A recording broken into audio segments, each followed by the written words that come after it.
some bad news. I knew it. I love when he does that. Well, once you hit rock bottom, the only way to go is up. So good luck, okay? Good luck. You say rock bottom, but, like, it just seems like things keep getting worse. What is rock bottom? Who decides what's the bottom of all this? I mean, seriously, you go, okay, today is Friday, and I woke up in Cleveland, and I'm going, how much worse can it get?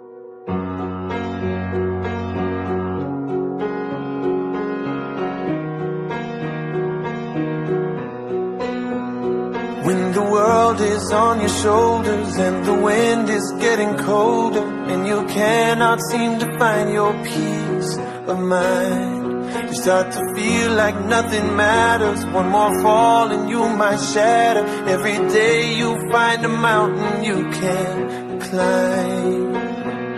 And all of these things you've been through, the dreams that you said goodbye to, you wonder where this leaves you now. Oh, as long as you keep on fighting, I swear there's a silver lining.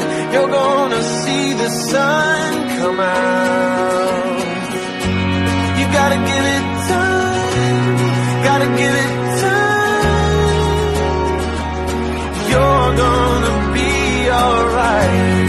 You gotta give it time, gotta give it time. And you got the rest of your life. With the darkness finally fading, you can start another painting. Fill the day with all the colors of your life. We show up and do our best. We never know what happens next. I hope it's easier with me right by your side. As long as we keep on fighting, I swear there's a silver lining. We're gonna see the sun come out. Oh, we gotta give it time, gotta give it time. We're gonna be alright. We gotta give it time, gotta give it time. And we got the rest of our life.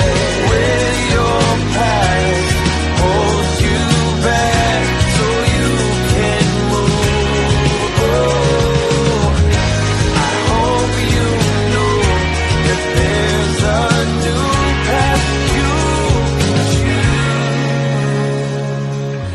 As long as you keep on fighting, I swear there's a silver lining. You're gonna see the sun come out.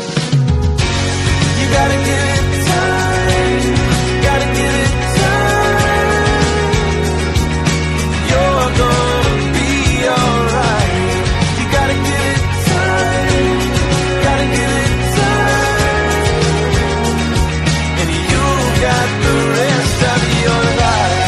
You gotta give it time, gotta give it time. You're gonna be alright. Gotta give it time, gotta give it time. And you got Hello, ladies and gentlemen. Welcome to episode 286 of the Hoots podcast. We are 14 episodes away from eclipsing the 300 mark of a podcast that I didn't think would last a year. It's yours truly, the nefarious brother Adam, aka Joshie Lopez. You can follow me on Twitter at Josh Lopez Media, hashtag free the Hoots podcast. Make sure you hit us up on Instagram at Josh Lopez 94 or at Josh Lopez Music if you want to see me do guitar covers. I've been having a lot of fun picking up the guitar again and posting some new covers, so go check it out if you can.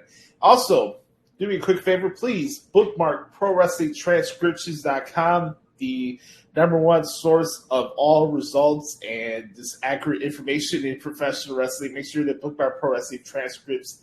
And I have literally a transcript for all your favorite televised shows here in the U.S. and all your shows from New Japan Pro Wrestling. And today I got NXT UK on the docket. I got a World Tag League show from New Japan that I got to do later on today because it's going to be uploading on video on demand on New Japan World. And then Impact Wrestling tonight. And the grind doesn't stop, pal.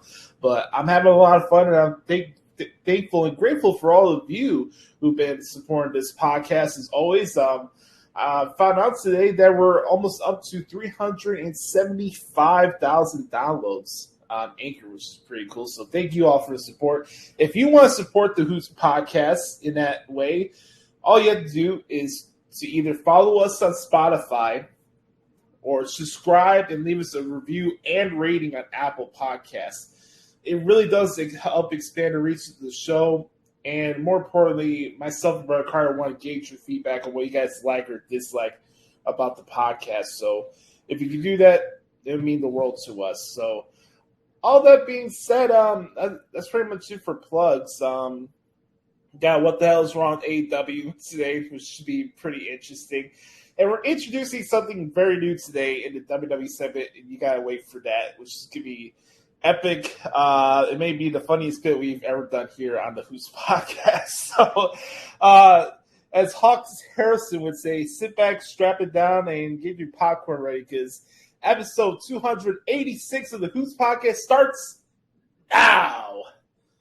All right, we're going to start this off with the Good Birds Q&A session. As always, if you want to participate in the Good Birds Q&A session, all you have to do is hit us up at Twitter at Josh Lopez Media or email your boy at thehootspodcast@gmail.com. Basically, the drill is pretty simple. This is our Q&A session. I am open to suggestions so we could change the name of this segment, because the Good for Nothing brothers are not helping our cause here. So I'm open to suggestions for any new names for this Q&A segment. Anyway, let's get to it. As always, you can ask questions about wrestling, sport, life, relationships, anything that's on your mind. We're not afraid to talk about anything here on this podcast, and that's what we're here for. And we're having a real life conversation. I want you to feel like I'm sitting next to you, and we're just shooting shit about professional wrestling. That's the charm of this podcast. We've been going strong for 6+ years, and let's have some fun, shall we? We're going to start this off with the good bird, Kris Zaletta, as we always do at XTeamZaletta24X. All right, here we go. What up, Oops? Here's some questions for the Q&A this week.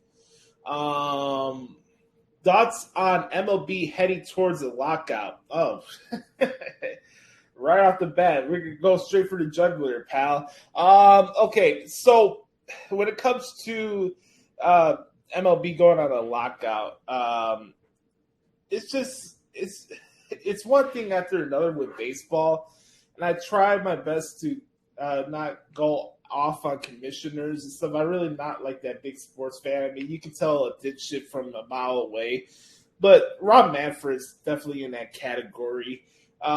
Same thing with Roger Goodell, but like, just when you think baseball starts like trying to gain some more momentum, like, you know, you had like the Field of Dreams feature last year, which was really cool. You get some more popular players rise up through the ranks, and then something like this drops at the top of that. You know, everybody's been buzzing about all these all these acquisitions during the offseason, all this money's being spent. I mean, like Texas Rangers, I didn't know you had that much money in you. Jesus Christ. $500 million for 2 players. Then you get into a lockout.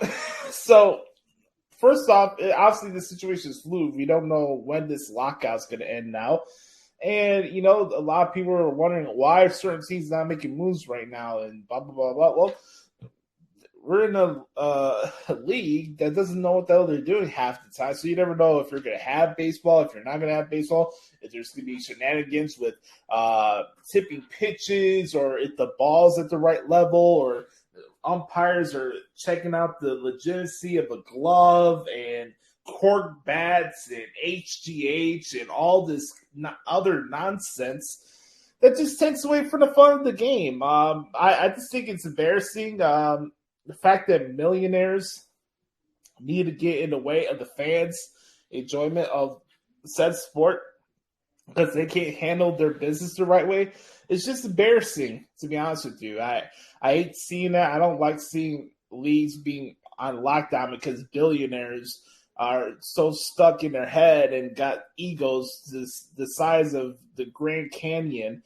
I hate seeing that type of stuff. I really, really do. It's it's really unfortunate because that should never be the case that a professional league would go on a lockout like that. I don't know. It's kind of embarrassing, but hey, that's MLB for you.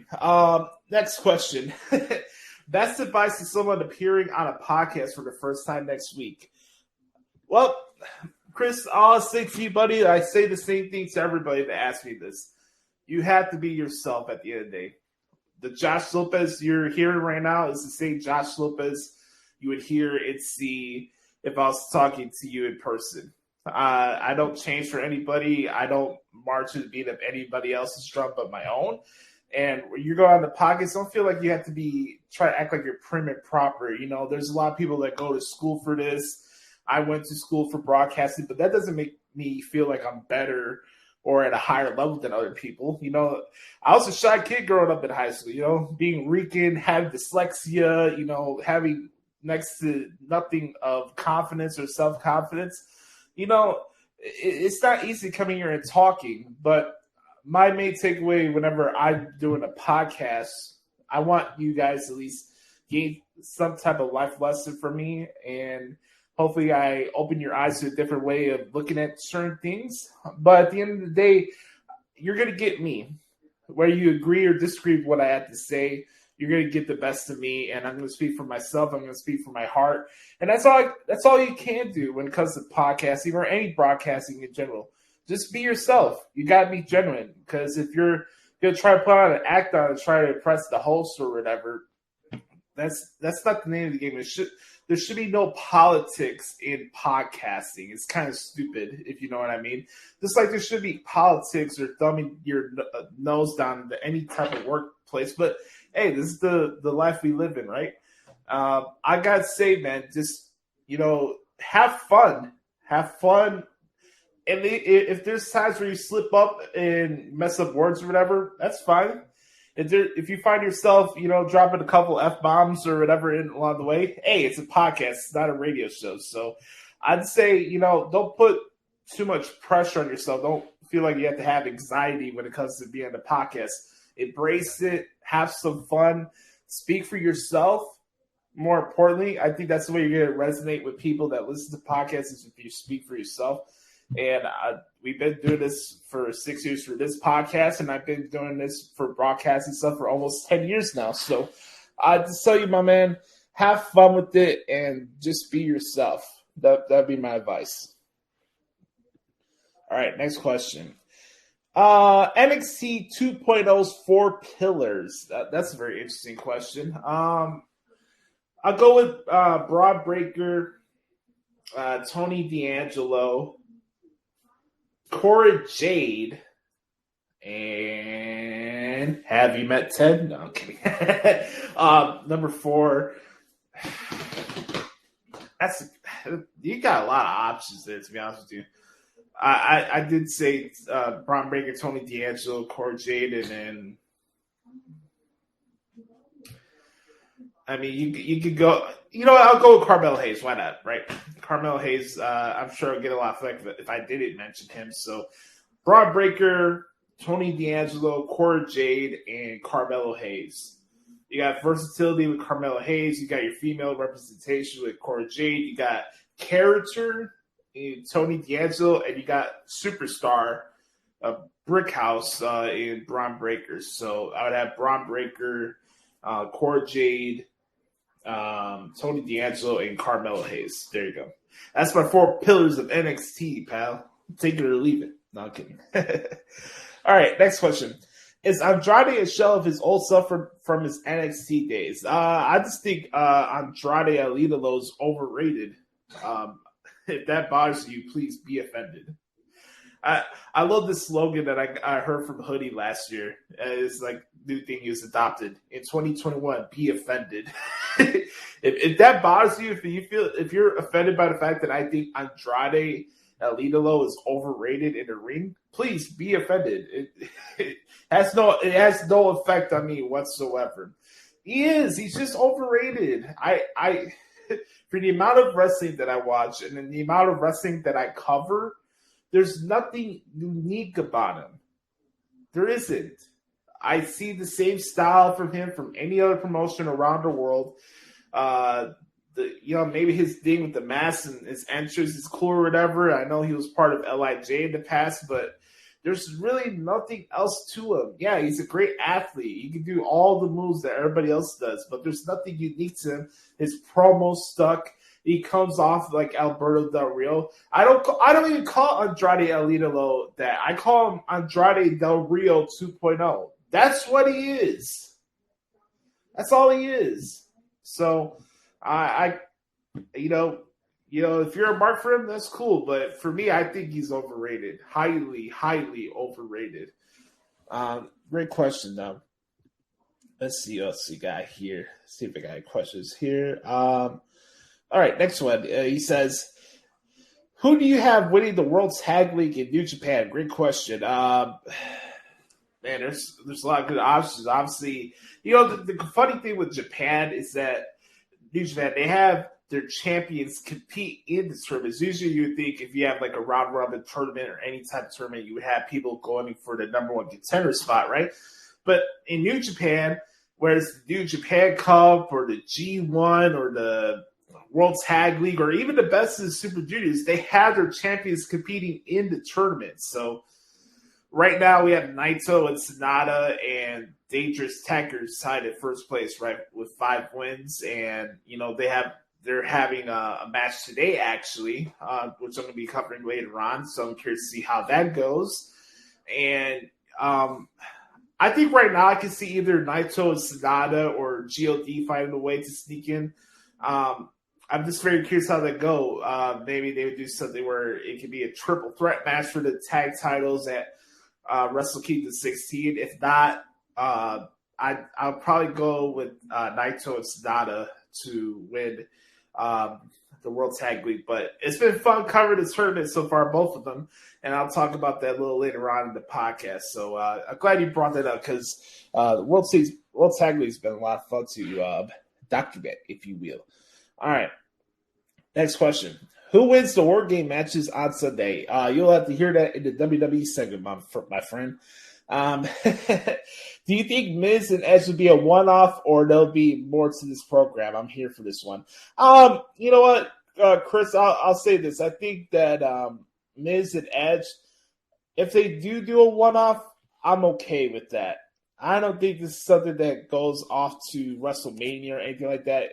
Hell, even if you stretch this out to the Royal Rumble, okay, that's fine by me. But either way, we'll get to this in the WWE segment, but like what Miz and Edge did on Monday was just absolutely phenomenal from a storytelling point of view. And man, Edge is doing some of the best work of his career right now, and I can't wait to talk about that a little later on. But I want to thank Kris for sending some questions this week, as always. Take a quick swig of water. Okay. Next batch of questions this week comes from the good brother Patrick Fritz at Rated PWF. What's going on, my man? I'm sure you're happy with your Patriots balling out right now, bastard. No, I'm kidding. Here's his wrestling question. Thoughts on Punk and MJF versus Edge and Miz promos. Why does one company need to copy the other? I mean, you can ask the same questions with a variety of things that people do in wrestling. We could come up with a zillion examples to the cows come home. I mean, how long has professional wrestling been on television? And we've seen everything, including 500 kitchen sinks, as far as from a creative point of view. I mean, I think their promos are different in their own way. CM Punk and MJF's deal is about the fact that MJF calls this, he says, like, he's like the top pillar at AEW. There's nobody in this world. He's better than everybody, and they know it. CM Punk calls himself the best in the world. They have clashing, tiffs over their status in the company. This is a little different between Edge and The Miz. I think it's more off of respect than competition and ranking. That was my takeaway from their promo on Monday. and I'll say more in the WWE segment. But I just think there's two different. They had two different incentives in the promo. Yeah, I get it. Miz was mentioned in the MJF Punk promo. Edge said that Punk bringing up Punk bringing up Miz was for a cheap reaction. We can do that song and dance to the cows go home, and I don't even need to get started with double standards that come with wrestling today. So we're not going to get into that, but it's a good question. Next one from Pat. This is an NFL question. Thoughts on the season as a whole so far? Surprises, disappointments besides the Bears? No, nothing with the Bears surprised me, so we can get that out of the way. Surprises for me, I'm surprised by how inconsistent the Chargers are. And I'm not going to come out here and be one of these hot take guys or whatever, but, everybody can hold off their horses with Justin Herbert and the Hall of Fame stuff. You can simmer down with that for a little bit. Not surprised by the Vikings. Like I said in the S&E football preview show that we did earlier a couple months ago, I just felt like the Vikings are just a team that's in football hell. They do a couple good things here. They win games they shouldn't win on the road. They sink the bed at home on prime time, and I think Mike Zimmer needs to go.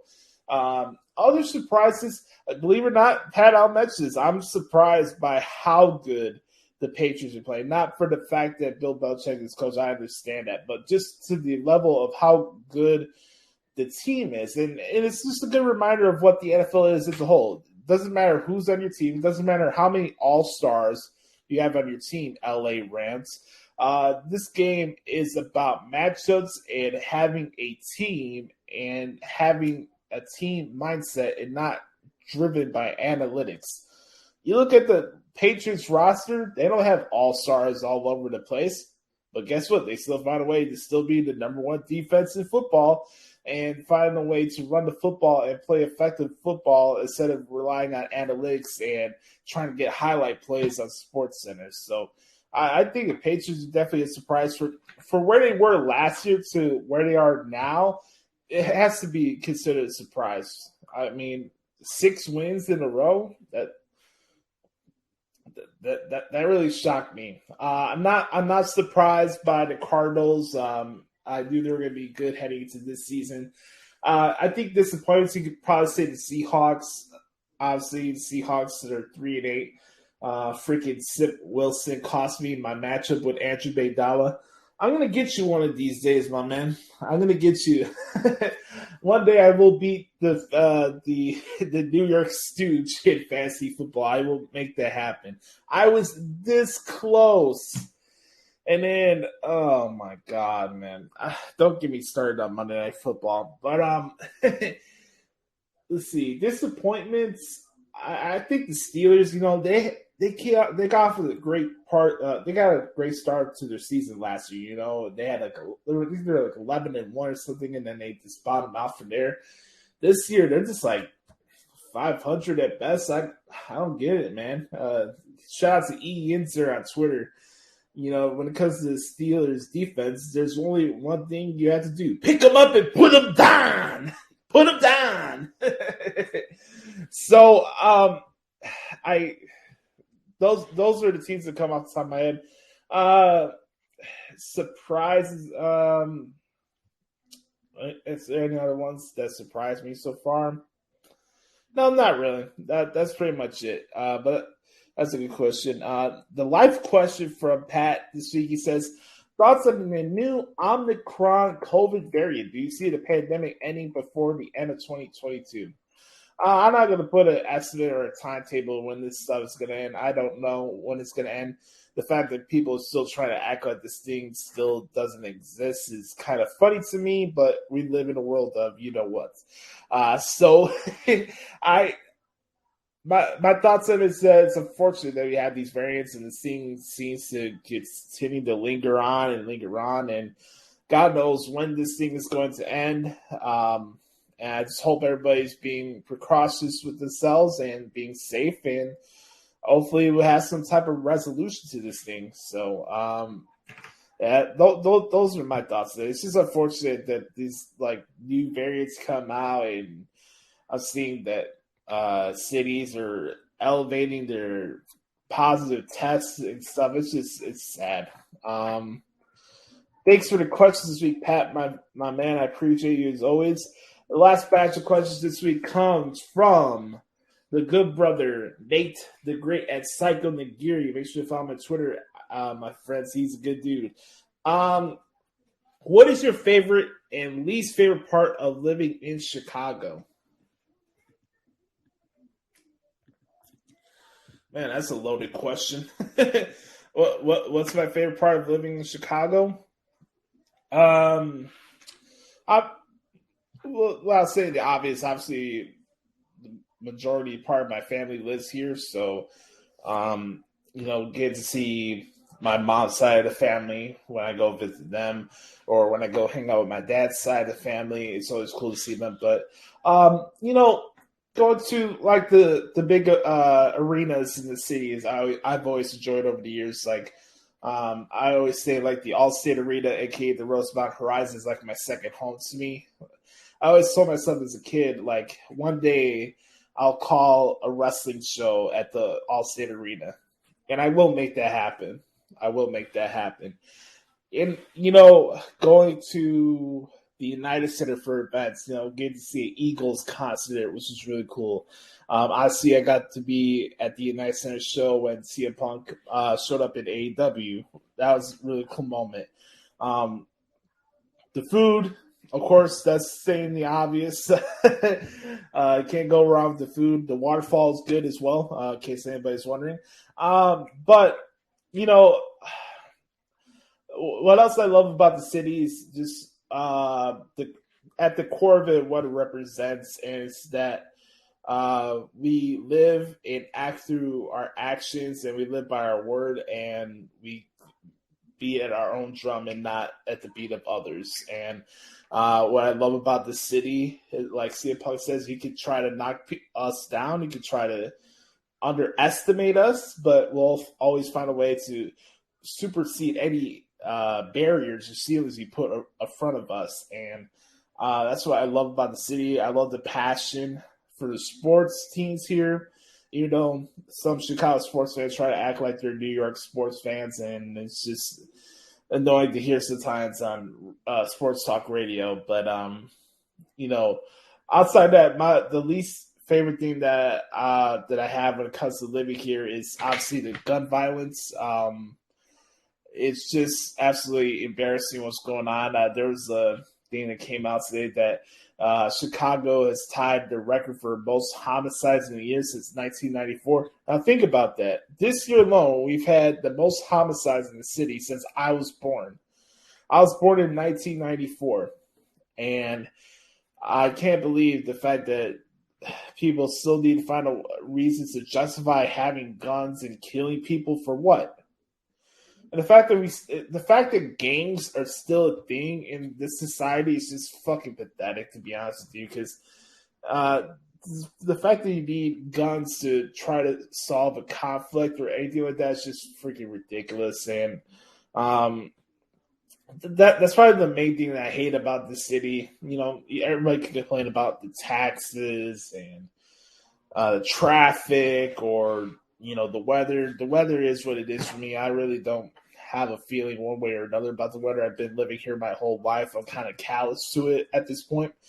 But as much as I wear this city on my sleeve and in my heart, I feel like I've had my fill of living here, and I would hate to say that my life was cut short because of stupid gun violence or somebody wanted to act like an idiot and ruin somebody's life because their life is so fucking pathetic, The gun violence and all the killings and stuff here is my least favorite part of the city, for sure.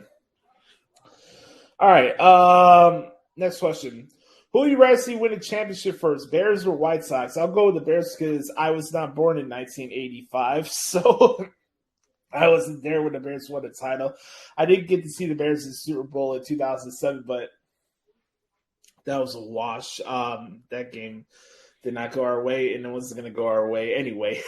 So the say that I did see a Bears Super Bowl victory would be really cool. So I got to see the White Sox win when I was younger, when I was 11 actually. 16 years ago. Jeez, time goes by fast, guys. Gotta enjoy it. Next question.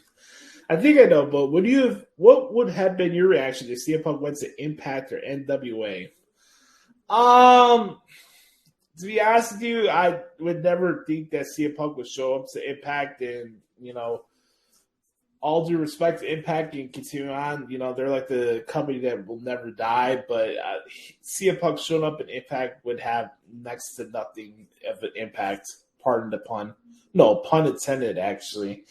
If Punk showed up in the NWA, I think that'd be kind of cool. He was like a student of the game like myself. He loves the old school stuff, professional wrestling. So seeing him in that environment would have been cool. But him showing up on Impact, I just didn't think it would make a difference. So unless it was like New Japan or in AEW, I don't think CM Punk was going to show up anywhere else. So he probably landed up where he wanted to be, and if that's the case, then I'm happy for him. Next question from Nate here. He says, why do you think the Cruiserweight division hasn't been as prominently featured? At least I don't think it has been, and it hurts because I love Roddy. Well, it's a little different. I think 205 Live, they've been doing a better job of having Roddy on the shows more often. But I think with NXT 2.0, they're trying to establish and showcase the Dynamite as a group more than, okay, here is the Cruiserweights, and we're having Cruiserweight matches all the time and stuff like that. 205 Live has changed a lot since I've covered every single edition of 205 Live, and it's changed. It's not the same anymore. It's not the high-flying action anymore. It's really a developmental show for 2.0. And you're getting female matches. You're getting guys with bigger size that are not 205 pounds. And, they're doing different stuff each week. But I guess it's just a change of philosophy in the company. I don't think they feel like having that Ring of Honor style of wrestling, which they're embracing and stuff at NXT in the past, is something that they want to promote anymore. And that's in their right to do what they want. I don't have to agree with it, but it is their company at the end of the day. And if they don't want the wrestling style to be indie, hot spot, generic wrestling that you see from all other promotions, then that's their prerogative. I would like to see more stuff, more cruiserweight style matches, but you get it here for there. You still have Santos Escobar. There's still some good matches here and there, but I think like the 205 Live of the past, it's probably gone for now. I don't know if we'll ever have another Cruiserweight Classic. I would love to see it. I think it would be cool to have another Cruiserweight Classic. I just don't see it happening anytime soon. But that's my thoughts on that. And then let's see what else we got here. Is there a match you ever watch when you're feeling sad? That's an interesting one. I said it before. Whenever I'm feeling sad, I always go to music. I don't know if there's ever been somewhere I went to a match to pick up my spirits. If anything, I'd probably go back and watch an old segment from The Rock to make me laugh or whatever if I was feeling sad. But man, that's a good one. I'll love to know your answer to this question, Dave, because and anybody that's listening, is there a match you go to when you're feeling down or bored or whatever, depressed? Is there any match you go and hey, I need to watch this so I can pick up my spirits? If there was one for me, I would go back if I just need to pick up my energy or anything like that. It would probably be CM Punk and John Cena for Money in the Bank, obviously for obvious reasons, or The Undertaker and Shawn Michaels from WrestleMania 25. That would probably be my two matches I would pick from there. I'd love to know your guys' questions. Is there a match or a pay-per-view you would go and watch if you're feeling sad or bored or whatever? I'd love to know that.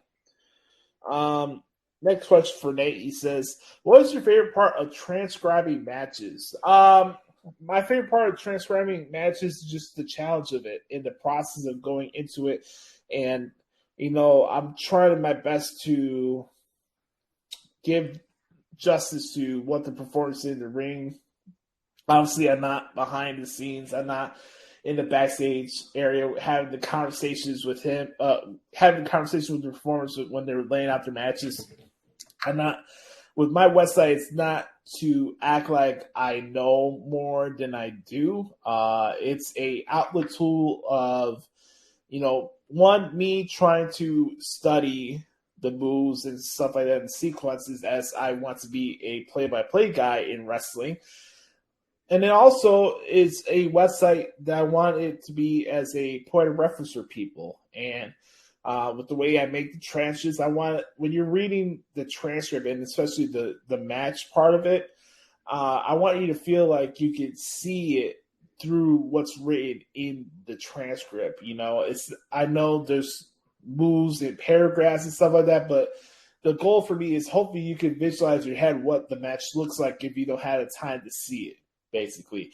And I try my best to make it as descriptive as possible, maybe too descriptive, but I leave no stone unturned when it comes to the transcripts, and I gave the same amount of effort to any show that I cover, whether it's a WWE show or AEW show or a New Japan show. I give the same amount of effort from a transcript point of view, and I'm giving respect to the performance of the ring. I'm giving respect to the referees. I'm giving respect to the agents that produce the match.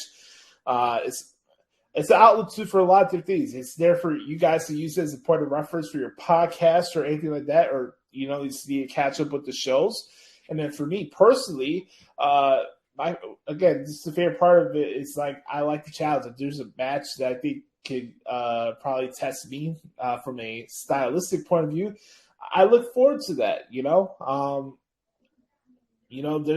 a lot of great matches out there, and I like the challenge. I like the challenge of being tested to do different style matches with different style of performers, and I feel like I've I would say humbly, I feel like I'm at the top of my game when it comes to transcribing wrestling matches and stuff like that, because I put the time into it, I study it, and I feel like there's not a wrestling style that I can't transcribe or at least try to document and study properly. And I like the challenge of, here's the show, here's the matches, document it and give it to the people. And hopefully I do a good job of that, and I hope you guys enjoy the transcripts I put out there. So that's another good one, my man. Last batch of questions here for Nate this week. He says, do you like the pay-per-view schedule for next year? Are you talking about the WWE one? Let me pull it up while we're talking here. WWE pay-per-views. Okay. I know AEW's kind of had their thing where it's like 4 or 5 pay-per-views a year, I think. And then I think with their move to TBS, you're gonna do like quarterly specials and stuff on TNT. No, it's funny. I'm looking at the WWE's pay-per-view schedule right now, and on Wikipedia, and they actually have a pay-per-view in the Dunkin' Donuts Center. Shout out to Kris there. They actually had a pay-per-view the day after my birthday. So I guess my birthday's on a Saturday this year. Wonderful. Yeah. No, wait a minute. No. So I'm looking at it right now. I have no idea what the pay-per-view is going to be in Chicago on June 5th. It's a damn shame that our city is being bamboozled when it comes to pay-per-views. The fact that we still haven't had a Royal Rumble is freaking embarrassing. But, with my thoughts of them doing more shows at stadiums, I think it's cool. Obviously, they're having Money in the Bank at the Raiders' place. They're having SummerSlam in Nashville. That'd be cool. That'd be cool to go to Nashville for the first time in check out SummerSlam. That'd be a lot of fun. I think it's pretty cool. My only complaint, honestly, selfishly for myself living here in Chicago, is that we get a bigger day pay-per-view. But I don't think we'll ever have a Royal Rumble unless CM Punk ever showed up back in WWE. So that probably is what it is. You know what I mean? Of the ones you've seen, what do you think is the best match in Wrestle Kingdom history? Oh, man. Man, that's a tough one. That's a real tough one, man. I know a lot of people go with Okada and Omega, but I think for me, it goes back to the first Wrestle Kingdom main event that I ever transcribed was Okada and Tanahashi from Wrestle Kingdom 9. That's still one of the best matches I've ever seen. I can pick out Jay White and Kota Ibushi from last year. Their match was fucking phenomenal. 48 minutes. Ishii and Makabe had a forearm clinic. I think it was a couple of years ago. Man, that's a tough one, man. that really is a tough one. That Jay White Kota Ibushi match was absolutely insane. Okada and Ospreay from this past year's Wrestle Kingdom was fantastic. I have to say, for me, for the ones that I've transcribed so far, Okada and Tanahashi is probably the best match I've ever seen. It was just phenomenal.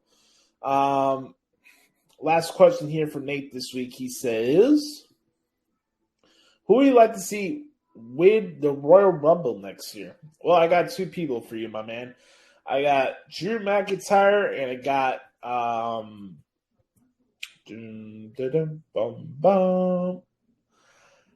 man, that's because we had SmackDown won it last year, right? So you know what?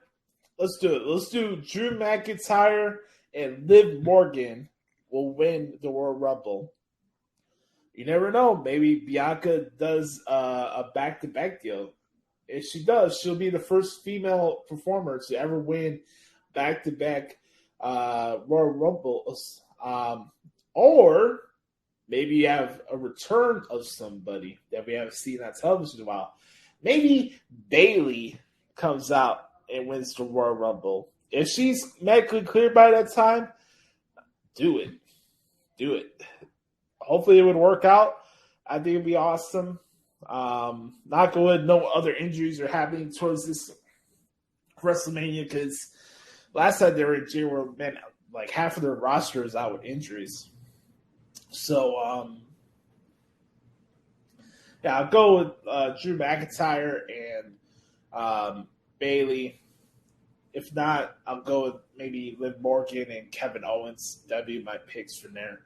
Hell, I wouldn't even mind if Bobby Lashley won a Royal Rumble. I think that'd be pretty cool. So we'll have to see how that plays out. But I want to thank Kris, Pat, and Nate this week for the questions this week, boys. You guys killed it as always. As always, if you want to participate with the Good Bars Q&A session, all you have to do is hit us up at Twitter at Josh Lopez Media or email me at thehootspodcast@gmail.com.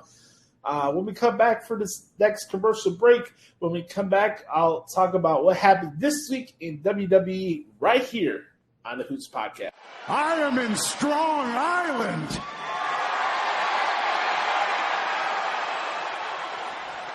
And there is a whole new set of opponents that I can sink my teeth into. Like AJ Styles, Kevin Owens, Finn Balor, Damian Priest, Big E. It's really exciting because everything's wide open. Quiet on the set. Can we please? Oh my God.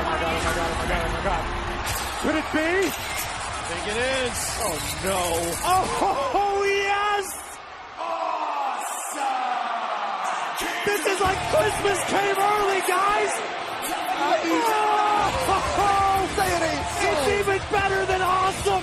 The Miz has tangoed back to Raw! I am an era-defining superstar, and I deserve respect. You think I'm coming out here so I could place myself in the main event picture?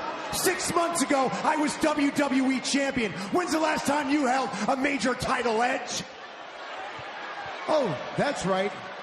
You were the opening match when I was main eventing against John Cena at WrestleMania. You were great, Edge. Don't get me wrong. You were great in this ring. And you have a career that most superstars only dream of. But I surpassed you long ago. And in my opinion, this time, you should have stayed home for good.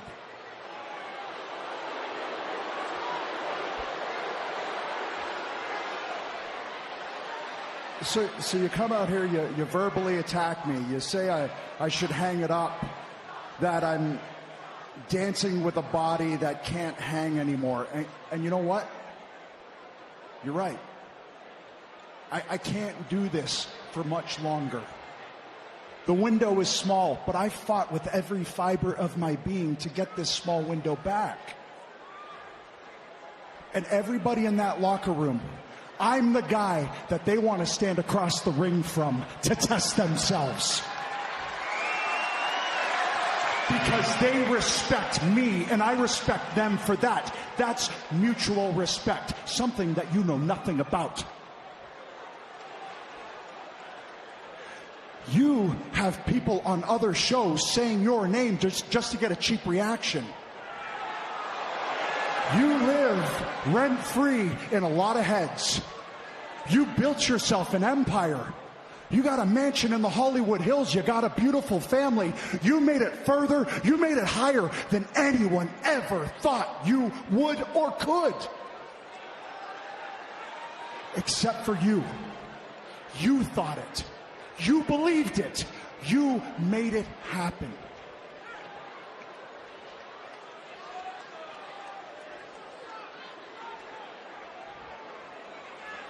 But the big difference between you and I is that I fought with every fiber of my being to get this small window back, where you use this to get notoriety for your next endeavor, for your next reality show, for your next dance competition, while you leave your partners high and dry to get fired. But you want to know the biggest difference between you and I? You come out here, you expect respect. I earn it. Yeah, you want to take those shades off? You want to stare at me? We can do this right now. You want to do this right now? I am daring you to jump. Jump! Let's do it right now. Here we go. Edge and The Miz on Monday Night Raw. It's about to Dance? You want to dance with me? You want to dance? You want to see us dance? Yes! Right now, it's about to pop off.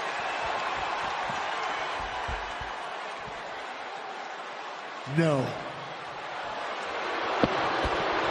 Obviously, The Miz wants no part of Edge here tonight. Hate to disappoint you there, Corey. All right, boys and girls, welcome back to the podcast. Time to talk about what happened this week in WWE. You want to stay towards the end of the segment because we got something brand new for you guys and something that you may be interested in partaking after I give you the presentation. But beforehand, let's get into what happened this week in WWE. You just heard a segment right there, Edge and Miz from this past Monday night on Raw. I'll talk about it in a couple minutes, but let's track back and let's go back to what happened this past Friday night on SmackDown, as Pat McAfee would say. SmackDown this past week was in Greensboro, North Carolina, and the thread of the show this past week was, is Brock Lesnar's suspension lifted? The show started off with Caleb Braxton trying to ask that question, and Paul Heyman came out and was like, rumors and rumors. And he says that you can't bring rumors to the tribal chief. And Roman Reigns, again, just killing another promo. Roman Reigns is the best promo guy in the business today. It's not close. Maybe MJF, I should say not close. But Roman Reigns is in the class of his own when it comes to promos. Like, check out this part here. As a matter of fact, I'm running laps around this roster. It's getting embarrassing now. Management is getting desperate. What's the thing they did for tonight? A Black Friday Battle Royal to determine the number one contender to the head of the table? Come on. Battle Royal, elimination match, gauntlet match, 3-way, 4-way, 5-way. It don't matter to me. How about we let 3 of them win tonight? How about 4 of them could win, because I'll smash them all, and I can do that because I'm the best of the best. I am the Universal Champion, I'm your Tribal Chief, and I'm the greatest of all time. And when my days are done around here, which should be sooner than later, the whole world will acknowledge me. Just top tier stuff, and then that threaded throughout the rest of the show, which got to the end of the show after Sami Zayn won the Black Friday Invitational Battle Royal. Kayla came out and announced that Brock Lesnar's suspension has been lifted, and he'll be appearing on SmackDown tomorrow night, as I'm recording this on a Thursday. So, just good stuff there with Brock and Roman. I really enjoyed that. I thought the match this week from SmackDown was what it was. I mean, the tag match with McIntyre and Hardy against Madcap Moss and Corbin was okay. I wish we got a little bit more time with Cesaro and Rich Holland. Really did enjoy the match with Sasha Banks and Naomi against Shayna Baszler and Natalya. I thought that was very good. Curious to see where they go next with Charlotte Flair and Toni Storm. That looks like that's something that we can see at day 1, possibly. Charlotte had to embarrass poor Toni, driving that pie into her face. And by the way, happy belated Thanksgiving to everybody. Hope everybody enjoyed their Thanksgiving food, waterfall, and your Black Friday shopping as well. Anyways, I thought SmackDown was decent this week, but it was more of the thread of the fact that Brock Lesnar's suspension is being lifted, and to give you another cliffhanger going into next week's show. So you have Roman Reigns and Paul Heyman in the Bloodline in the backstage area watching this Battle Royal, while Kayla is out there on the, in the ring with Adam Pearce on the outside. Earlier in the show, he was saying that he'd be very shocked to see Brock Lesnar back anytime soon. And the switcheroo around Brock Lesnar's suspension is lifted somehow, and he will be at SmackDown tomorrow. So I thought SmackDown was decent this past week. I wouldn't say it was great or horrible or anything like that. I just thought it was an okay show. But this week on the Hoots podcast, I want to give praise to Monday Night Raw. Because when it comes to trying to form an identity coming off a draft and you're formulating your new rosters and getting yourself into new feuds and trying to get a new feel for your show since we're still in a brand split, right? I feel like for me, this edition of Monday Night Raw from the new UBS Arena in Long Island, New York, was one of the best Raw episodes of the year.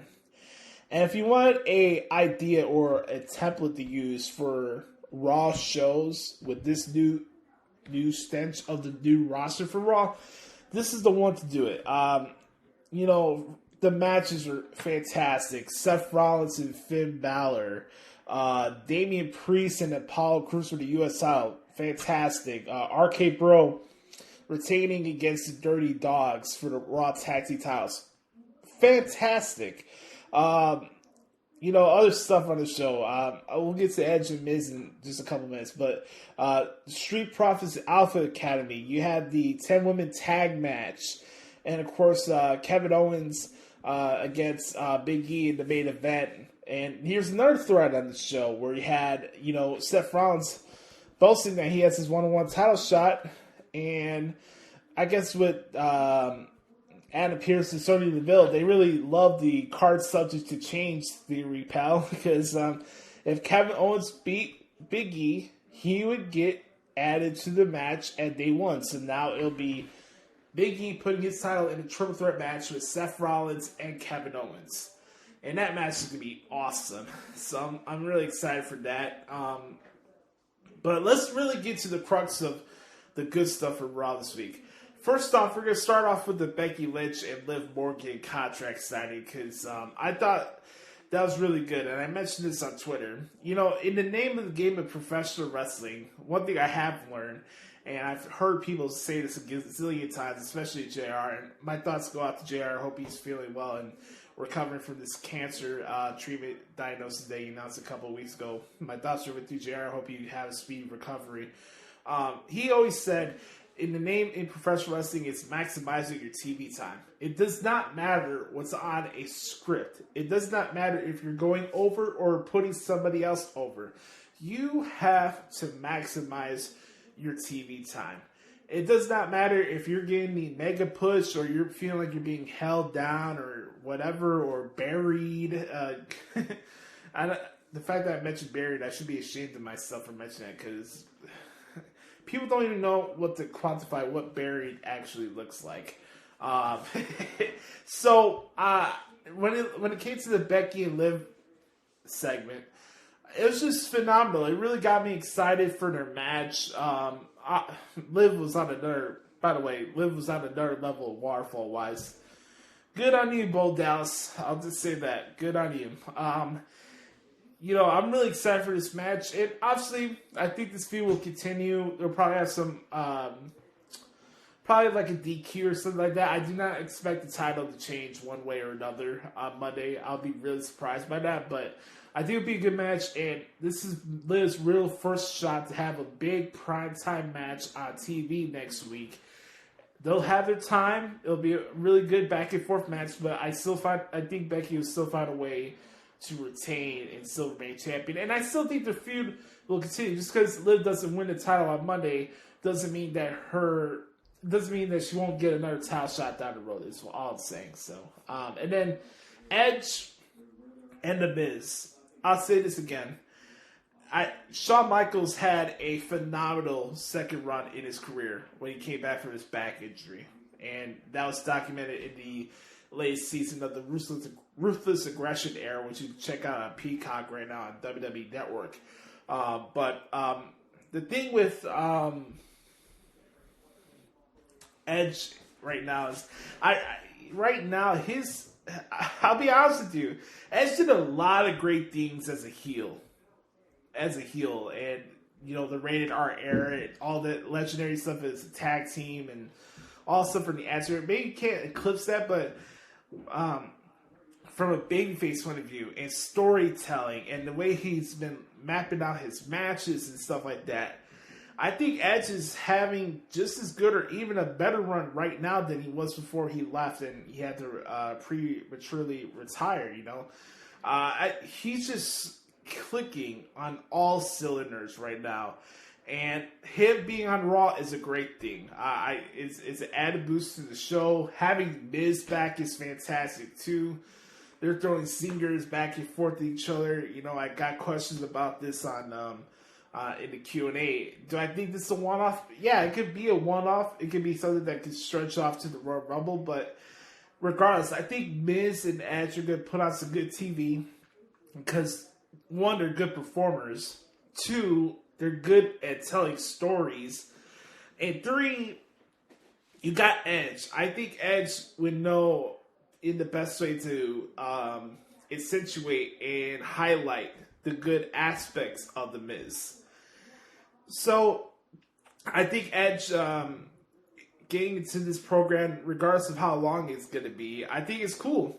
And I think Edge, like he said in his promo on Monday, he has a lot going for him on Raw. There's a whole batch of performance for him to wrestle and have programs and feuds with and stuff like that. And I think Edge being added to Raw is a great thing. And if you haven't seen the segment with Miz and Edge, go on your way to watch it. It was really good. So, really quick, I just want to give my shout out to Raw because Raw gets dogged out a lot, and rightfully so on most occasions. But I thought this week Raw was the superior show than SmackDown for me. Before we get to our big presentation, because I know a lot of people are waiting to listen to this, I got a couple other things I wanted to mention really quick before we get into that. We have coming up on Sunday is NXT TakeOver WarGames. That's right, we got NXT TakeOver WarGames taking place from the Capitol Wrestling Center in Orlando, Florida. We got 5 matches on the show. This is not a takeover. They're actually calling it NXT WarGames now. Takeovers, regular name of pay-per-view, it's all the same thing. You know the drill here. So, we have the women's war game matches. Raquel Gonzalez, Io Shirai, Cora Jade, and Kaylee Ray against Dakota Kai and Toxic Attraction. This match is going to be insane. I'm really happy for Cora. The fact that her first big pay-per-view match is in a War Games match is just pretty cool. There's going to be a lot of pressure for Gigi Dolan and JC Jane. These are female performers. I know Gigi did a lot of crazy stuff in the indies. JC is not that well known or experience-wise in the ring. So this is a big opportunity for both of them to make a name for themselves in this type of match. Mandy Rose being in the War Games match, I'd like to see how that goes. You got the history with Raquel Gonzalez and Dakota Kai. Io Shirai always does crazy stuff. And then you got the X Factor, which is Kaylee Ray. Does Kaylee Ray turn on somebody? And, whoever wins this match probably could be in line to fight Mandy Rose for the NXT Women's Championship. So, this is a very interesting match. I'll probably say Team Raquel will win, but I think Kaylee Ray will win the match for the team, okay? I got Cameron Grimes being Duke Hudson in the hair versus hair match. They've been having a funny rivalry so far. And then here's the match I'm looking forward to. Imperium against Kyle O'Reilly and Von Wagner for the NXT Tag Team titles. I think Imperium retains. This is probably Kyle O'Reilly's last show with the WWE. There's been talks about his contract expiring soon, so now more than ever, I probably expect Kyle O'Reilly to lose here. Imperium retains. It should be a good tag match, but one way or another, Imperium will find a way to retain. Same thing here. I got Roderick Strong beating Joe Gacy for the NXT Cruiserweight Championship. Should be a good match. I know some people are iffy or 50-50 on the Joe Gacy character. It's out there. He's doing something different. I'll give him that. But I think Roderick Strong will retain here. And then, how about this one? The story here. Team Black and Gold, Tommaso Ciampa, Johnny Gargano, Pete Dunne, and LA Knight against Team 2.0's Bron Breakker, Carmelo Hayes, Grayson Waller, and Tony D'Angelo. So, you got the story here. Team 2.0 versus Team Black and Gold. Bron Breakker will win this match for Team 2.0, dropping LA Knight for the Power Slam. Team 2.0 beats Team Black and Gold in the War Games match. That's my pick. So those are my picks right there. A little preview for NXT War Games coming up on Sunday. Looking forward to typing that down. It should be a fun show to document, if you will. All right. As always, before we get to our main event of our show, we always do a little preview for NXT UK. We got 2 title matches on the broadcast today. We got Miko Satomura putting the NXT UK Women's Championship on the line against Xia Brookside. Plus, you have Ilya Dragunov versus Rampage Brown for the NXT UK Championship. That match is going to be insane. literally insane. All right. Before we get into our main event segment, we got a couple things we need to mention here. Hello, ladies and gentlemen. Have you heard about the hottest rising university in the United States in 2021? Have you heard about it? It's new. I got exclusive here on the Hoots podcast, ladies and gentlemen. And folks, if you haven't heard about DSU, you're in for a treat, my friends. What is DSU, you may ask? Well, ladies and gentlemen, I'd love to introduce you guys to something that I like to call Dipshit University. That's right, ladies and gentlemen. Let's give a big round of applause for DSU, ladies and gentlemen. Yes! It's DSU Orientation Day. No! All right. You may ask, Josh, what is Dipshit University? Well, I got a couple things I wanted to mention here. I made a little program, if you will, to outline the things you expect from Dipshit University and the courses you may like to partake in. Now, for those who are listening to this, I want you to reach out to us on Twitter at Josh Lopez Media, at Derek Stoughton, and let us know what course you think should be added to DSU. So here we go. Here's our mission statement for Dipshit University. Here at Dipshit University, we take pride in clout chasing and having people speak for us. To be hashtag, now remember this, hashtag all DSU is the way to go. Being a dipshit is all exclusive, not just in the professional wrestling world, but in real life. For example, if you drive recklessly in Chicago during happy hour, you're probably a dipshit. If you're a Donald Trump supporter, you're a dipshit. If you think the earth is flat, you're probably a dipshit. I could go on and on. If you use people to get back with your exes, you're a dipshit.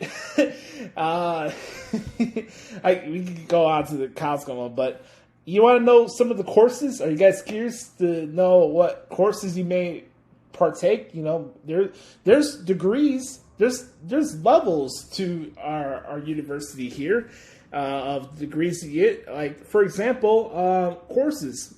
Clout Chasing 513 with Professor Sean Ross Sapp. We'd be interested in partaking in Dipshit Media 101 with JD from New York. You know, in Dipshit Media, you know, all you have to do is scream at the top of your lungs, like, Bianca Miller doesn't do her fucking thing, blah, blah, blah, blah, blah. Like, you could do the whole JD from New York routine and just lose your mind over everything WWE does, and then, oh my God, thank you, Tony Khan, for being the greatest fucking booker of all time. Thank you for shoving it up Vince McMahon's ass. Or if you're in the cynical realm, if you're a person that has a glass half empty mindset, I would suggest taking Hate Watching 202 with Professor Brian Alvarez. Or, how about this? If you want to be a journalist, you know, you want to be a journalist, you want to be a media member, how about this? Dipshit Journalism 669 with Professors Dave Meltzer and Wade Keller. Not only you get Dave Seltzer as our senior professor, but he also got Wade Keller too, his assistant. How about this? Are you into conspiracies? Are you into dumb takes and things to stir pot where there's nothing that needs to be added to it? How about you take Social Studies and Conspiracies 205 with Professor David Bixenspan? I would like to formally enroll all of Wrestling Twitter into DSU.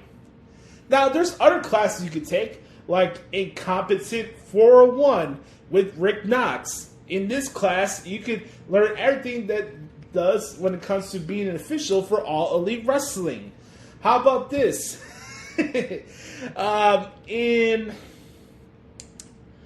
In Glad Handing 305, in Glad Handing 306, you could hang out with Tony Schiavone and he'll give you a full-length PowerPoint presentation when it comes to kissing ass and saying next to nothing on commentary. We could go on and on to the cows going, but there's many options here and many classes for you to partake, our fine listeners of the Hoots podcast.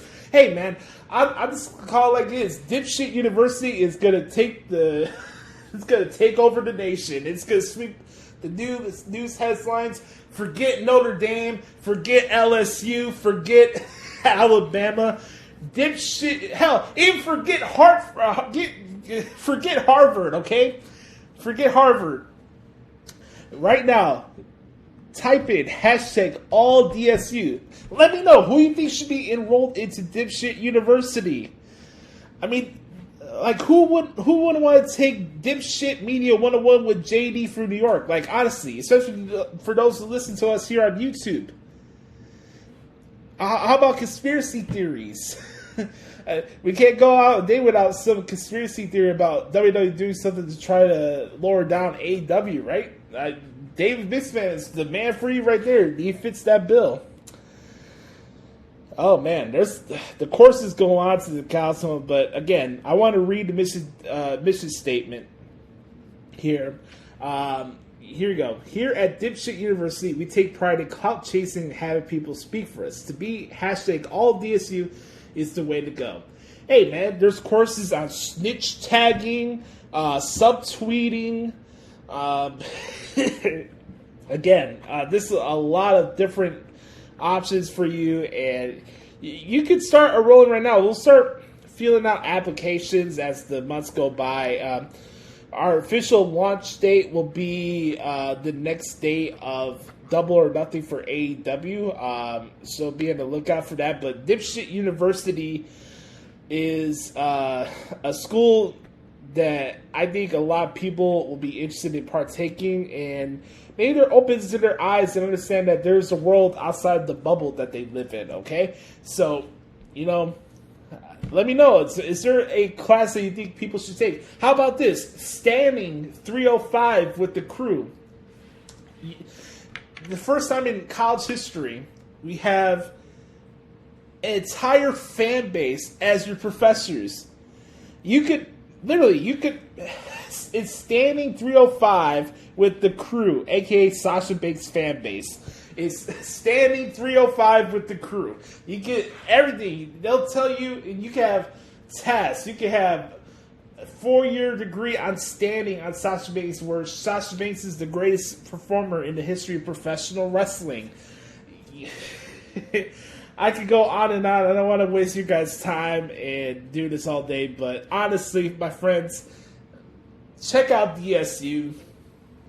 Dipshit University is going to sweep the nations in 2022, and man, I'm very curious, man.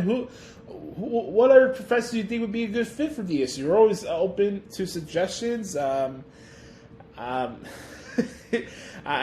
really curious to see the response to this. So again, don't forget Dipshit University, aka DSU, right here on the Hoots Podcast. On that note, that's what happened this week in WWE. Alright guys, one more final piece of business to mention really quick before we get to what the hell is wrong with AEW this week. And boy, you guys are going to want to hear the intro this week for this segment. We got a couple things going on outside of AEW and WWE. We got the New Japan Best of Super Juniors tournament and World Tag League going on right now. Just wanted to update you guys what's going on with the standings in the World Tag League as we get ready for another weekend of articles and stuff for your boy. Sonata and Naito tied up 5-1. Zack Sabre Jr. 5-1. Hiroshi Tanahashi and Yano. There's a big tie wave here for third place here with Tanahashi and Yano, the United Empire, God, Hiroki Goto, and Yoshihashi, Bad Luck Fale, and Chase Owens. Evil and Yujiro are 3-3. Tenzan and Kojima are 2-4. Nagata and Tiger Mask are 1-5, and at the bottom of the barrel is Makabe and Honma at 0-6, and Minoru Suzuki and Taka Michinoku, at 0-6. And then for the Best of the Super Juniors, by the way, if you guys haven't seen Hiromu Takahashi against El Phantasmo, go either way to watch it. It was fantastic from Korakuen Hall the other day. I think it was on Monday that I typed that down. But let's look at the standings for that tournament. Right now we have Show at the top of the leaderboard at 6-1. El Desperado 4-2-1. Taiji Ishimori with a 3-way tie here with Taguchi and Kanemaru at 4-3. Hiromu Takahashi, 3 wins, 3 losses, and 1 draw. That draw is obviously with El Desperado. We have another tie-way here. Robbie Eagles, El Phantasmo, Bushi, and Yo all have 3 wins and 4 losses. And at the bottom of the barrel is Master Wato and Doki at 2-5 apiece. So that's the updated standings for the New Japan Best of Super Juniors tournament. And I also wanted to mention, coming up on Saturday, got a pay-per-view that I got to cover. You know, it's been a crazy week for articles for me this week. I actually transcribed a Harley Race Terry Funk match from 1977. It was a 2 out of 3 falls matches from Houston Wrestling. I got to do that today. Not today. It was the other day. I got to do that for my NWA article. But coming up on Saturday, we have NWA Hard Times 2. It's the return of the NWA at the GPB Studios in Atlanta, Georgia. Here's the card for the show. We got Mickie James and Kiera Hogan for the Impact Knockouts Championship. Kobe Carino will be taking on Douglas Williams. Austin Aries against Rhett Titus in the NWA World Junior Heavyweight Championship Tournament qualifying match. The OGK against Aaron Stevens and Kratos for the ROH World Tag Team titles. The Hex putting up their tag titles in the line in a triple threat match with Kaylee Ray and 2D Lynn and Lady Frost and Natalia Markova. Kris and Dodds will put his national championship on the line against Judias. We got Camille against Melina for the NWA World Women's Championship. I think that match is going to be awesome. Loud Rebellion taking on the End for the NWA World Tag Team titles. Tyrus in a no DQ match against Scion for the NWA World Television Championship. The Pope will be serving as a special guest referee. We got Jack Stade against Matthew Mims. Nick Aldis against Thomas Ladder. If either man is disqualified, they'll be suspended for 8 weeks. And then the main event for Hard Times 2 is Trevor Murdoch against Mike Knox for the NWA World Heavyweight Championship. Just a big old hoss fight. And these guys are going to beat the shit out of each other, and I'm looking forward to it. So, that should be a lot of fun. But I just wanted to update you guys what's going on outside of AEW and WWE. But enough of the chitter chatter. Let's give the people what they want, what they've been waiting for, what they've been needing in their life. Another brand new restaurant quality edition of What the Hell is Wrong with AEW. We're going to start this bad boy off with Brother Carter, or as I should say, Sir Jericho, here on the Hoots Podcast in a 3, 2, 1. Beat your meat, beat your meat, beat your meat, beat your meat, beat your meat, beat your meat, beat your meat, beat your meat. It's time for What the Hell is Wrong with AEW?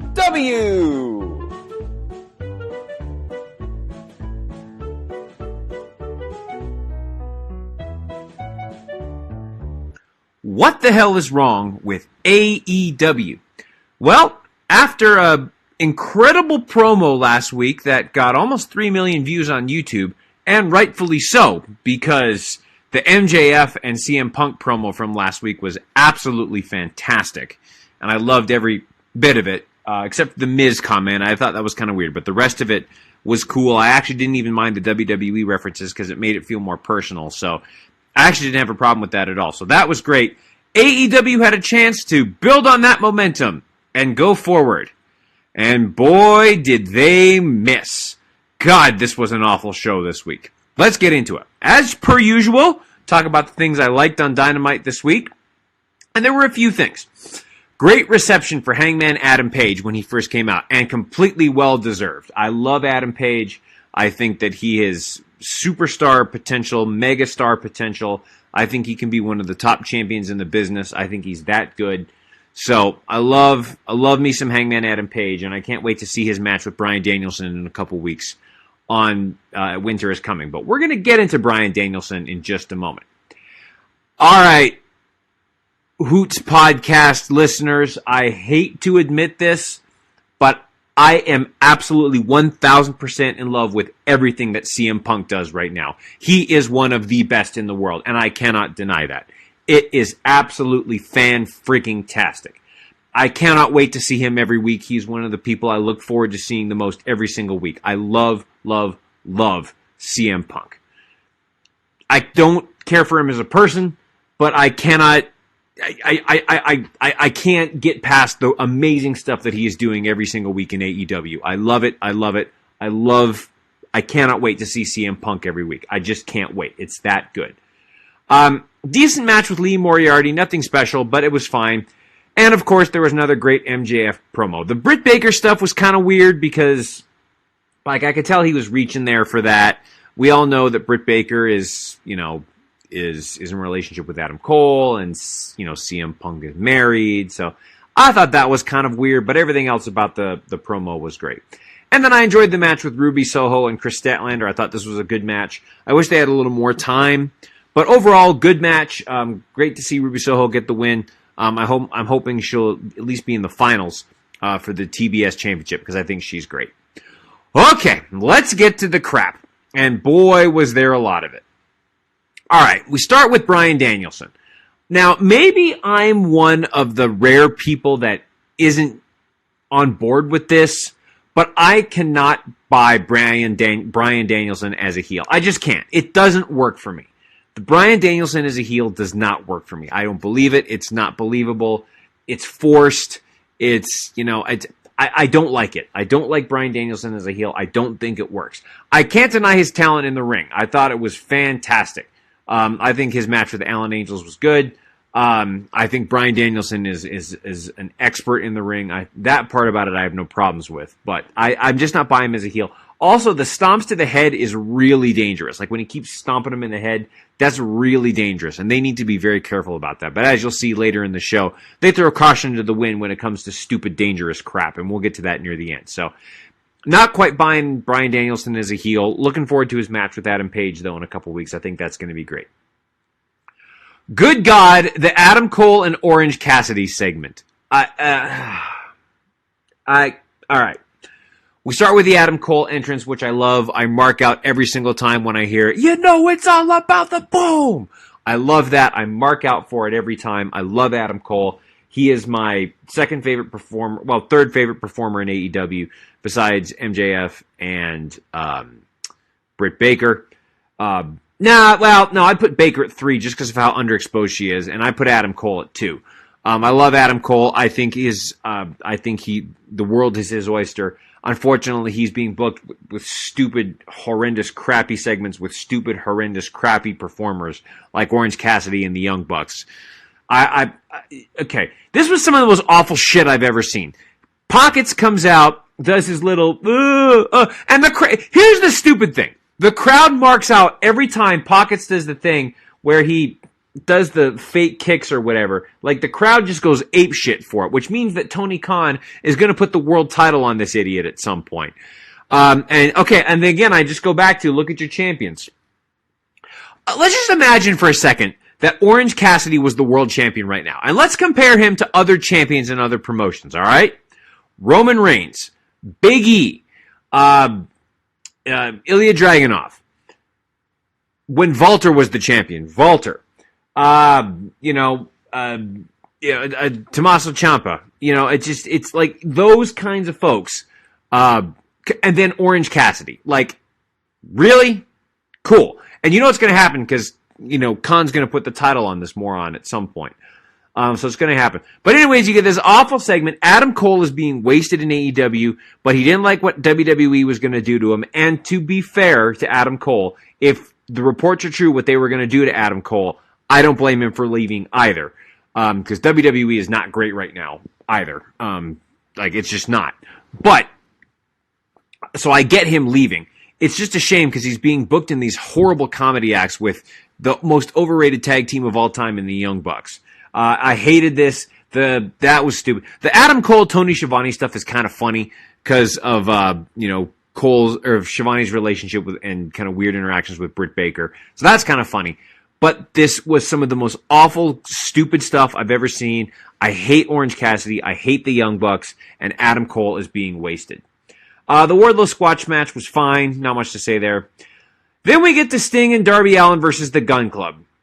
Decent match. Darby Allin is a superstar and Sting did fine. But please, please, please, for the love of God, get Darby Allin away from Sting. I know I say this every week, but they've got to get him away from Sting. He doesn't need Sting anymore. Darby Allin has established himself as one of the top stars in AEW. Get him away from Sting. Also, oh my God, Tony Schiavone is so annoying with the "It's Sting" crap. They're trying to recreate something from 30 years ago. It's stupid. Stop it, Schiavone. You suck. And Chris Jericho is being attacked backstage. Where's the Inner Circle? I don't even think we saw them on TV this week. I know we didn't see Guevara or Santo. Yeah, we didn't see any of the Inner Circle this week on TV. Where were they when Jericho was being attacked? Booker of the Year, pal. I have no idea what I'm supposed to be thinking with the Leo Rush promo. It was so boring. Like, he just comes out and has this interaction with Taz that fell completely flat on his face. The crowd wasn't into it. They didn't care. No altercation with Dante Martin. It was just weird. I don't know what the hell I was supposed to be thinking there. Same thing with the Thunder Rosa Jade Cargill promo. I have no idea what I'm supposed to be listening to and thinking of here. It made no sense. It was absolutely ridiculous. So, I hated both of those promos. And finally, Cody versus Andrade El Idolo in the main event in an Atlanta street fight. Okay. The match itself was fine. It was kind of meh. It was your basic street fight. Believe it or not, I actually had no problems with it. It was just your basic street fight. Just the character development is no good. Cody just needs to turn heel and get it over with. So it was fine. I was just like, nah, fine, whatever. I think they took some unnecessary bumps. Cody took a shot at Triple H with the sledgehammer. But, nah, fine. Until we get to the end. They lit a freaking table on fire for what? To get some pointless, useless, to get Cody over in his hometown? Do they realize they could have burned? What if that spot didn't go well? And Cody and Andrade accidentally set themselves on fire, burned themselves, whatever. It was a stupid, unnecessary spot, a stupid, unnecessary risk to try to put themselves over in front of these freak mud show mark wrestling fans that pop for a guy touching another, like, lightly kicking another guy in the shin. Like, you're pandering to that audience? Give me a freaking break. This was a waste of time. This was awful. I hated it. It was unnecessarily dangerous, and AEW should be ashamed of themselves for letting this on television. They should be ashamed for letting a bunch of this crap on television, and it's a shame. It's a complete shame and slap in the face to the wrestling business that this bullshit gets allowed on television. Seriously, what the fuck is wrong with AEW? This has been What the Hell is Wrong with AEW.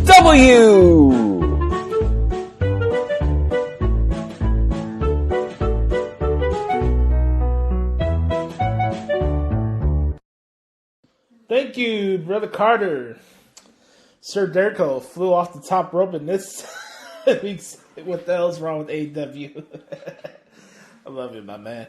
Anyways, welcome everybody to What the Hell is Wrong with AEW, aka What Isn't Wrong with AEW, Joshie portion. There's a lot to get to. I mean, going back to what I said last week in the segment, who says no backstage in AEW? I would like to know. I'm really curious. Like, who says no to some of the stuff that we see on this television show each week? So let me go through this really quick. Let's start off from the beginning. Why not? Let's start off with the main event of the show. Cody Rhodes against Andrade El Idolo. As my guy Jonathan Hood said last night in his review, Cody has to be Dusty. Like father, like son. They'll do anything for the pop.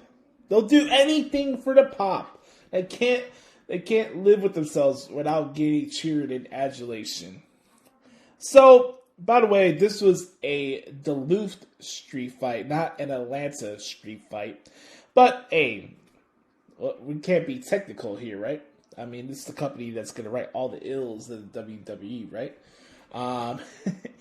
So, I'm watching this match, and again, like I mentioned earlier in the podcast, I think Andrade is highly overrated in the ring, and Cody is what it is, and I thought it was a brave choice for this being the main event, but also I was not surprised by it, because if you're going to do a stupid-ass spot, as they did towards the end of this match, then obviously this is what you're going to close your show off with on the air.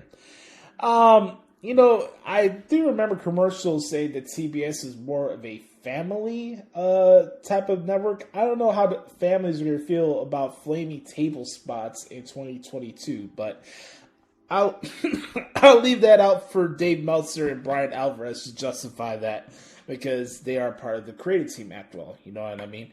So I'm watching this match, and again, you do this dumb reverse superplex through a flaming table. And Andrade's kicking out. And look, I get it. He's selling the fact they went through the flaming table. But he's literally kicking out as Cody does the pin. You know what I mean? And it's like, what are we doing here?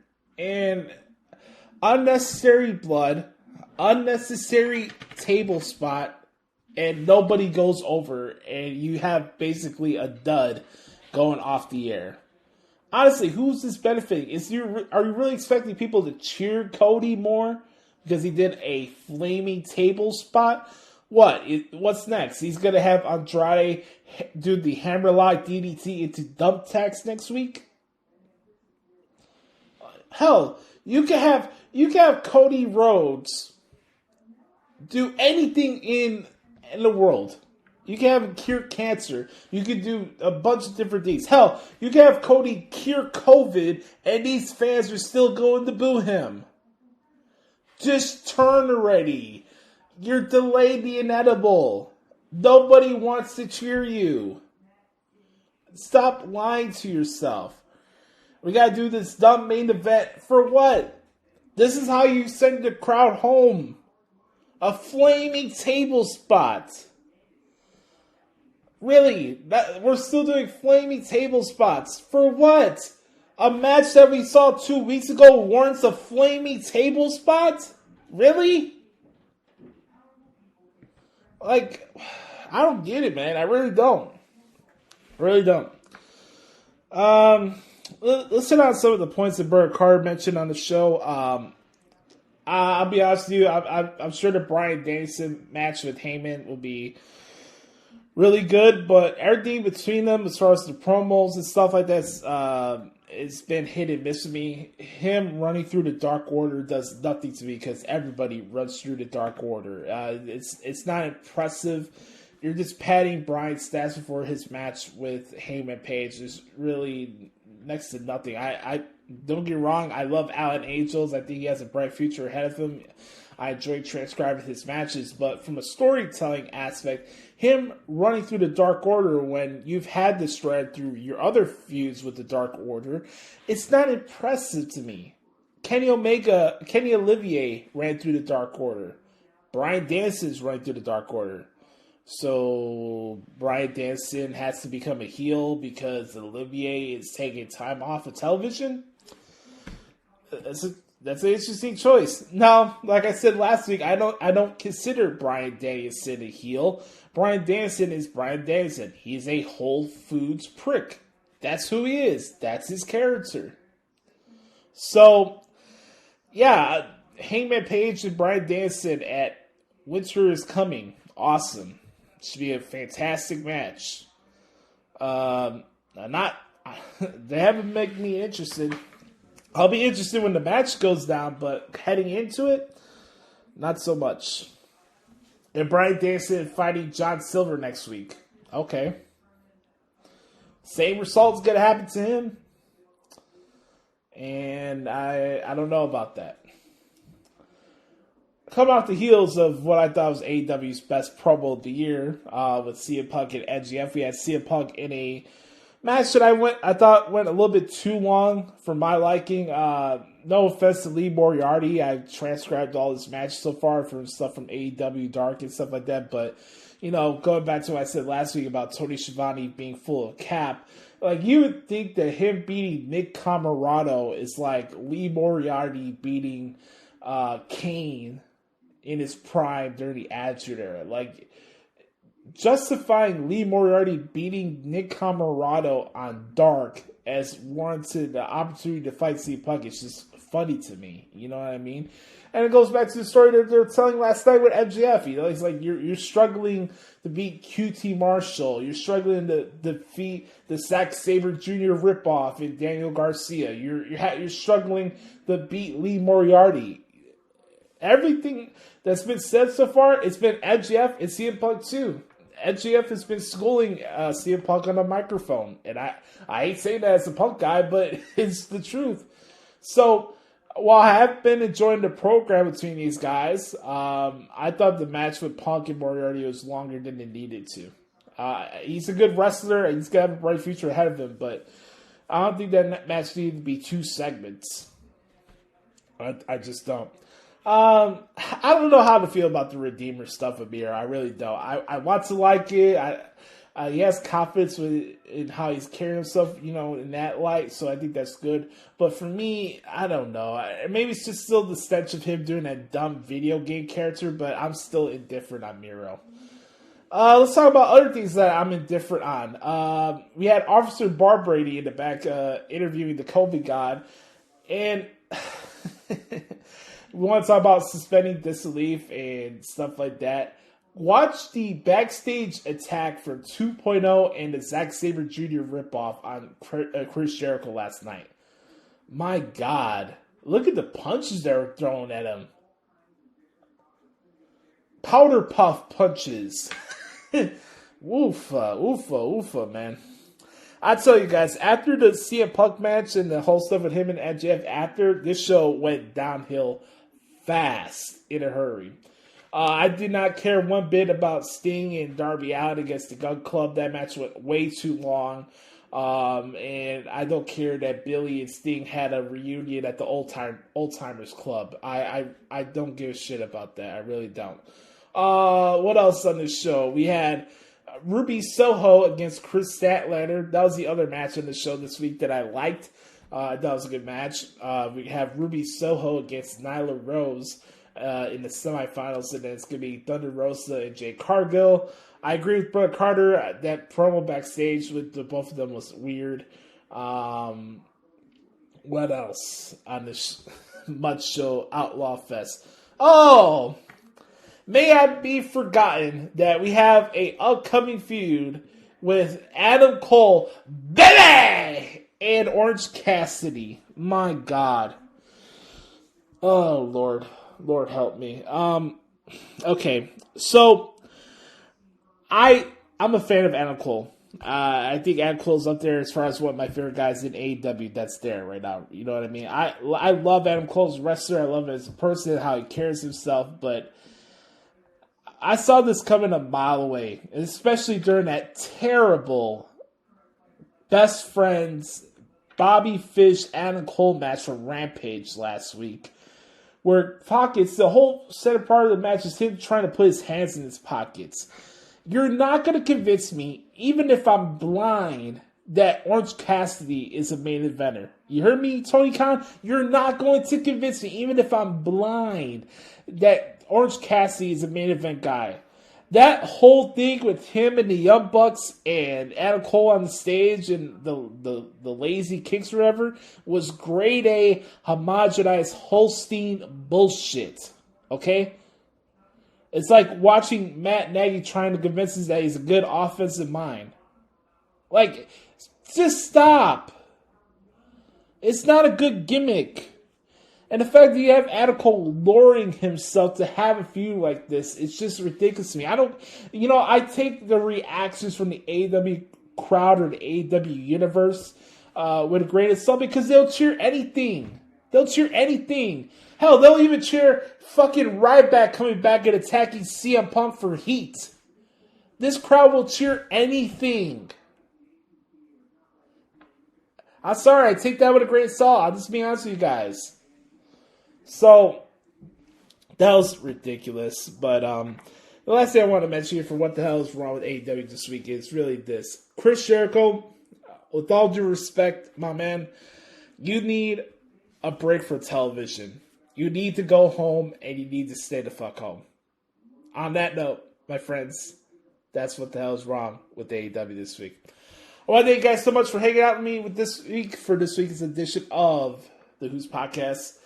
As always, like I mentioned earlier, interested and curious and wants to know what other courses you think would be good for DSU. We would love to know that. Hit us up on Twitter at Josh Lopez Media. You can find me also on Instagram at Joshie Lopez 94. That's Joshie Lopez 94. Make sure to hit me up at Josh Lopez Music as well. Make sure to support Brother Carter, everything he's doing at DerekStoughton.com. As always, make sure to bookmark ProWrestlingTranscripts.com. If you could, please leave us a 4- or 5-star review on Apple Podcasts. And make sure to follow us on Spotify. We appreciate all the support for you guys each week. And I'm glad and humbled for the fact that we're here to provide some entertainment for you guys throughout the weeks. And I hope this episode was up to your living. And hope you guys enjoy this podcast. And let us know what you think of the show. Remember, folks, be the authentic product that is yourself, and always remember, nobody dictates the pace of your life for yourself. For Sir Brother Carter, I am Brother Adam. This has been episode 286 of the Hoots Podcast. Enjoy Hard Times 2 on Saturday and NXT TakeOver WarGames on Sunday, and all the New Japan action going on this weekend. I am the nefarious Brother Adam, signing us off for this week's edition of the Hoots Podcast. We'll talk to you guys next week. Have a wonderful weekend, and just remember, don't be a dipshit. Yes, sir.